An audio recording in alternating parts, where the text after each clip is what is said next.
Reinstated Deputy Governor of Edo State, Mr. Philip Shaibu, is my first guest on the program before we get to the State of the Nation on another part of the conversation. So let's bring him in, Mr. Philip Shaibu. He joins us from via Zoom from Benin City. Mr. Shaibu, thank you so much for coming on the program, sir. Thank you very much for having me. Thank you. You know, we've heard all kinds of versions of what transpired yesterday when you returned to Benin City and what ensued around the airport road that led to the death of that police officer. Maybe you can walk us through as an eyewitness of some sort to bring us up to speed of what you saw and what you experienced. Yeah, thank you very much again for having me. Good evening, Nigerians. And those that are watching.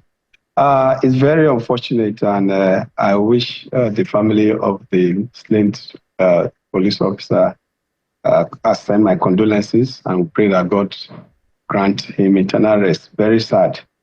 It was very unfortunate yesterday when we arrived Benin Airport, and the CP was waiting for me actually, because I spoke to him the previous day about the judgment and for enforcement, and he promised that I was going to do his best. And when I was leaving, I called that I was leaving, and he actually waited for me at the airport. And we had our discussions, and he said everything was fine, and I left. On our way out, we were told that some persons blocked the gate, both gates of the airport, and finding out it was a vigilante network and POL and some talks that were blocking the gate, disallowing us from leaving the airport. We took almost 30 minutes waiting for the place to be cleared. The soldiers, I think Air Force soldiers, Air Force personnel that were there, I think eventually opened the gates and we now passed. Immediately we got to Airport Road. We were welcomed with gunshots. Sporadic gunshot by Edo Vigilante Network and POF, and the talks that were arranged by the state government. And it was very unfortunate, and that led to the slain police officer and a passerby and some bullet wounds on our supporters. It was very, very unfortunate. And that's what happened. And I'm shocked that, I'm not shocked anyway that that has happened, because I know that is synonymous to them. And that is why, if you watch all through, for over 1 year I've had this crisis, I make sure I avoid going to the streets to protest anything. If I spend more time and money to stop my people from going to protest on the street, because I know it will lead to death, because I know what these characters around the governors can do. And that's why, if you check, many people will say, Philip is no longer protesting. It's so quiet. Yes, because I didn't want, my mind tells me, if I go and allow my people to protest the injustice that have been meted on me for the past 1 year, they'll be dead. And that's why I took the legal means to drive home my point and fight for my right. But even at that, yesterday I got intel that the governor has told his men that they must not allow me into town. And I'm a freeborn of Edo State. Nobody can stop me from entering Edo State. And the Constitution does not allow anybody to bar me from entering Edo State, not even when I'm a deputy governor. Even if I'm an ordinary citizen, I should have freedom. That's what the Constitution gave me, it's a right.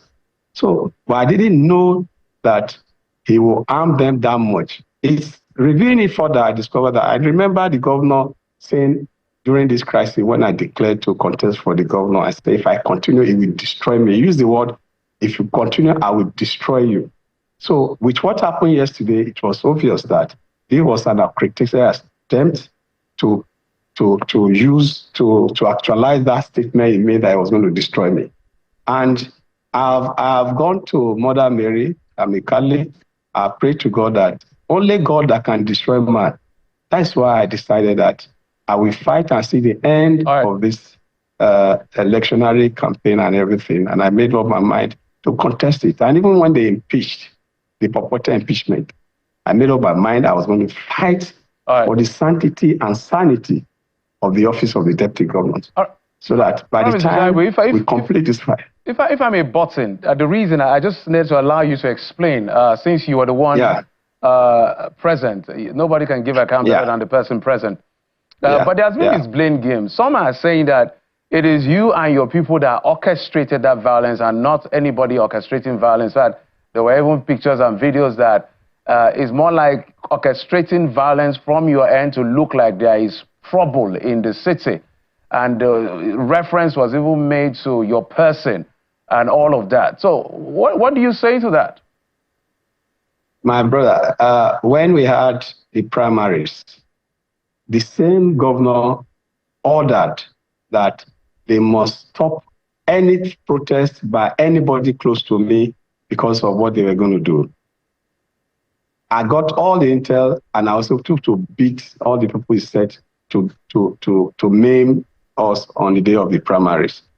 If you go to my official residence after the primary, you see what the Edo vigilante did. They shot at the door, came en masse to the shooting, but the luck we had was that injuries, but there were no death, and that is why you didn't hear much about what happened on the day of the primaries. So they are synonymous to that. What they do, their style is that in the morning, they will pull a story through their media rat to say, X person want to do X. In the afternoon, that will happen through them because that's how they operate. So if you watch, in the morning, they did publish that with those their media rat that Philip is mobilizing talks to force him to his way to resume. When I saw it, I informed the police because I know what they have said is what they want to do. But I didn't know that they were coming to the airport to do that until we got to the airport. So for me, that is how they'll be doing blame game because they are not organized. They are not organized. That's how they do blame game. I want to move on with the conversation. We've gotten your point. Because if they're organized really, the way and style they use is you can predict everything that they do. Okay, that's just their style. I wanted to establish all the foundation around the violence that ensued yesterday. And I will just carry boys to shoot my person. I will go and organize talk to shoot me. Well, that's what they are saying, because it's a blame game now. No, doesn't it make sense? I'm celebrating victory. I'm celebrating victory that God has given me victory. I've been vindicated. Then as I'm celebrating, I'll now organize talks to come and attack me. What will I achieve with it? Well, that is their own position. Instead, of course, we'll get to hear from the police as to how all of this plays out. But let's go to the issue of the legalese. I saw that, correct me if I'm wrong, that you've even started making appointments. First, have you resumed in your office? Let's begin from I've resumed in the office that I was before the purported impeachment. I have written to the governor for the appointment of those, not really an appointment, because if you read the judgment, it said the office of the deputy governor was never vacant. So because it was never vacant, I've written to the governor that I'm back and that I'm reinstating all my political appointee to the office. Not that I am doing fresh appointment. No, I've written to the governor already about those appointments. Yes, I've started work where they left me before. All right, there's a lot going on because the scenario now is almost like a series of two tales across board. In Kano, we're having issue of two emirs. In Rivers, we're having issue of two national state assemblies.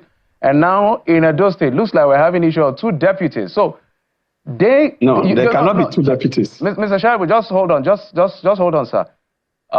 There is a stay of execution already. That means in law that whatever action you take has to be held off until the substantive issue is granted. So what is the premise of your holding on to the fact that you are being reinstated as deputy governor, given that there is a stay of execution?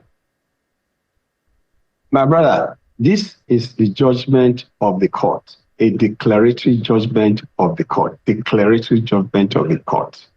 And a declaratory judgment does not, if you follow the law and the Supreme Court law, you cannot stay a declaratory judgment. But even if you want to stay, tell them to show you. I'm just showing you the judgment. let them show you their own judgment. Because you must go through the same court that gave this judgment, and that judgment must grant. Let them show you a motion or application. Does it act like stay? You are telling me I want to do X and I've not granted it. It cannot act as stay. So this is immediately this judgment was given. Immediately this judgment was given. 1 hour after, they sent Crusoe to write that they have gotten a stay and they have appealed 1 hour after that judgment. Whereas this judgment came out yesterday. So it's like maybe it is in the spirit world that they saw the judgment and they are now appealing it in the spirit world. But in the physical, they don't have any stay of execution. They don't have. If they have, I'm showing you the judgment, declarative judgment, saying I am the deputy governor of Edo State. It was never vacant. At some point, I think at some point we may have to show you in video. I'm sure you've seen their own application. They don't have. Hold on. Their own application for stay of execution. And I have to talk to. Yes, no, hold on. I have to talk to. Application does. Yeah. I have to talk to a few senior advocates on this to find out what exactly this means in law. And some are saying that, but the fact that it's already filed in court and is accepted in court is enforceable until a substantive case is being heard. Is that what your legal team is also saying? It mustn't be granted. No, see, that is what I learned. My brother, these guys are just lawless people. Justice Omotosho gave 2 judgments that day. One of the judgments against me for Aswe Igodalo. And the second judgment, my reinstatement. And I have not seen that judgment that was given against me to study it and give to my lawyers, for my lawyers to now know if we are appealing or not. These people, very lawless, they've not seen this judgment. They've not seen it at all. They're already telling you they have a stay of execution. I tell you now, the governor has gone to, I'm told he's in Abuja now, looking for her to get a stay of execution. You understand? So I can bet you, let them bring a motion for stay of execution. I'm not a lawyer. I was only a lawmaker. I can bet you it does not act as a stay. As far as this judgment is concerned, there was never vacancy in the office of the deputy governor. Mr. Shaibu, and there will not be vacancy in the office of the deputy governor until November 11. I'm just telling you what's available. At some point, we're going to show you the they don't have an order. The motion that was filed. I challenge them to show you an order. They should show you an order. They don't have an order. Well, we'll bring the lawyers to interpret that. But some of the lawyers are saying that, look, for the fact that they filed for a stay of execution and is accepted in court, that can hold on pending the appeal and all of that. But I think we may look at the legalese yet again to be able to be sure of what we're doing. Because I see that you're making that argument that until it's granted. I think, is that your argument that until it's granted, that is not enforceable? Yeah. Is that your argument?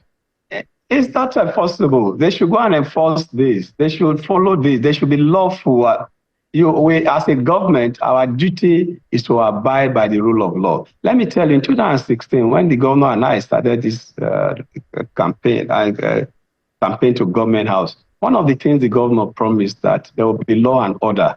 And if we that promise law and order cannot follow simple judgment, the rest is history, and you know what that means. That means there's failure on the part of our own side. Mr. Shaibu, we already know that as soon as you get such cases like this, I get a judgment in your favor, they will definitely appeal. They will definitely be on the stay of order. It's not over until it's over in terms of the judicial process.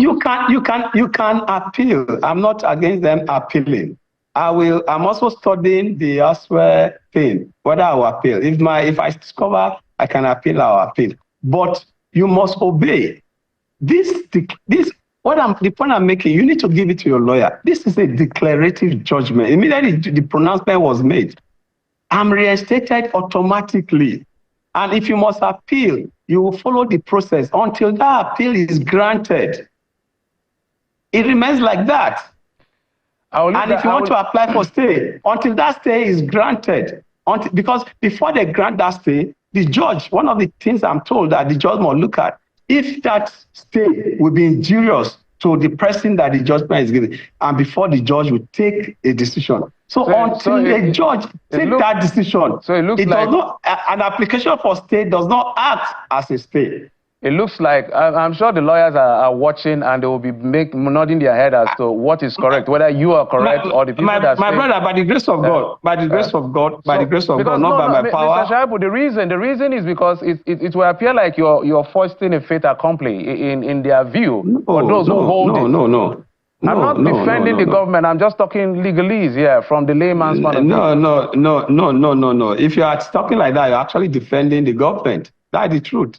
Because I have told you, have asked me a question, and I've told you that the law, as I'm told, and by knowledge and by Supreme Court judgment, where this case might end up, there you must obey a declarative judgment. Okay. And if you must get a stay, you must go back to the same court that granted this. The same court, you must go back to the same court and ask for stay until this is granted. And one of the things I'm told by my lawyer that the judge will look at, if granting the stay will be injurious to me, the judge will not grant it. If it's not going to be injurious, then that is when it can be granted. That's what I'm told. So until you get it, I'm showing you a judgment. They don't have a judgment. So for me, it's just an act of lawlessness. All right, and already, the commissioner and Crusoe are already in violation of this order. Because the order in the judgment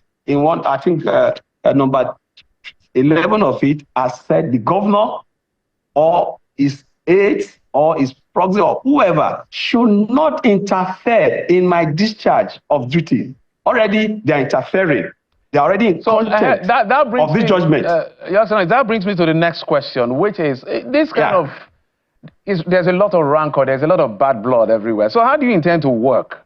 How do you intend to work in this kind of atmosphere? I can work in any atmosphere. I was the coordinator of Abacha Must Go during the military. And I was able to coordinate and still pass my exams. So I'm somebody that can multitask, and I'll do very well in it. As a deputy governor, I'm the deputy governor of Edo State, and the Constitution defines my role as deputy governor. And I am a very, very loyal person. And if I try to work with the governor, he's not ready to work with me, I'll do the work that the Constitution asks me to do. I only have 4 months to go. And these 4 months will be a very peaceful and a 4 months that by the grace of God, we'll be able to round up. In fact, the remaining 4 months actually are supposed to be rounding up all our programs. So there's no major work that is left. Another issue that is, I think I did ask someone, I thank God you're the one on the seat now, so you'll be able to respond. On one hand, you're fighting for your seat on the table as Deputy Governor of Edo State with all the legalese that is involved that is under so much debate. On the other hand, you're clearly and unapologetically supporting the APC candidate in the election. Have you left the PDP? It's like you're double dating. What exactly, Mr. Shaibu, explain to us how you're playing this politics. I am fighting for the sanity and sanctity of the office of the Deputy Governor of Edo State. And I don't want anybody to defer the office of the Deputy Governor of Edo State. Just like I will not want anybody to do same to the office of the Governor of Edo State. The office of the Governor and the office of the Deputy Governor is an institution. I am defending the institution of the office of the Deputy Governor. I fought for democracy, and I fought for democracy because we want democratic governance where people can express themselves freely and be able to choose who govern them and move freely and no intimidation and harassment. And one of my major cardinal goals is to strengthen institutions. I'm seeing the institution of the office of the Deputy Governor being destroyed by the governor for personal gain. And that is why I am fighting to bring back the sanity of the office of the Deputy Governor, not for my personal self. The governor have not paid me for the past 1 year, and I know he's not going to pay for the remaining 4 months. No, what I'm fighting for is the sanctity and sanity of an institution of the office of the Deputy Governor. And for the other question that you asked, I'm double dating. Actually, I'm not double dating. I learned you know, when you born a child or when you have a leader, there are certain things the leader does and you want to pick and choose. You want to pick the one that you feel is good. The governor by himself wanted us to support Labour, and he even asked us to select Labour candidate aspirant during the last election. The wife even told us that the governor, the Atiku and Tinubu will never win the election.